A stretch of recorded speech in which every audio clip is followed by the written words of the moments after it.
On la surnomme l'Alcatraz des virus, l'île la plus dangereuse d'Europe. En mer Baltique, des laboratoires ultra protégés sur environ 1 km de long et 400 mètres de large.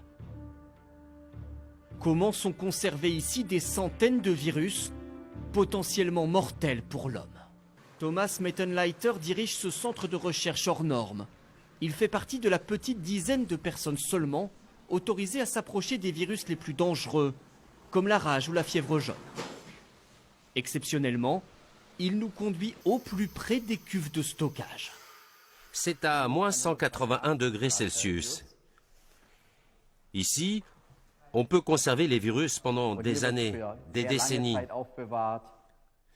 C'est là qu'il y a les bacs de stockage à des températures très basses.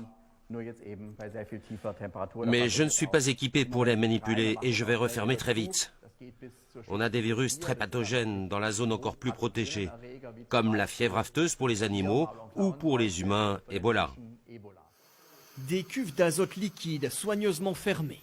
Le taux d'oxygène dans la pièce est mesuré en permanence pour détecter la moindre fuite et donner l'alerte. Des virus conservés ici pour être étudiés depuis 1910. L'île de Reims est le plus ancien centre de recherche en virologie au monde. Utilisé par les nazis pour des recherches sur les armes biologiques, l'Institut se concentre depuis sur la mise au point de vaccins, avec 450 employés et pas moins de 10 000 animaux. On a par exemple des sangliers.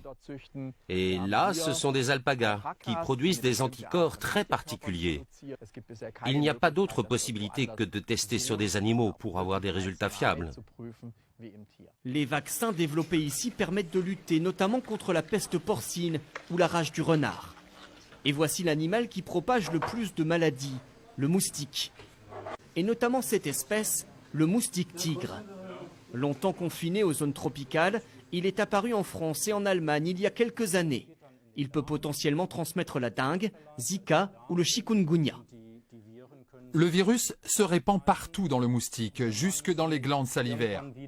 Et à la prochaine piqûre, le virus pourra être transmis par la salive à la personne qui se fait piquer. Cette équipe mène donc des tests génétiques, là aussi très sensibles, sur l'ADN des virus eux-mêmes. C'est une étape importante, car ça nous donne des informations pour empêcher leur multiplication et savoir comment les combattre. Des travaux stratégiques. Depuis 2008, l'Allemagne a investi ici environ 300 millions d'euros.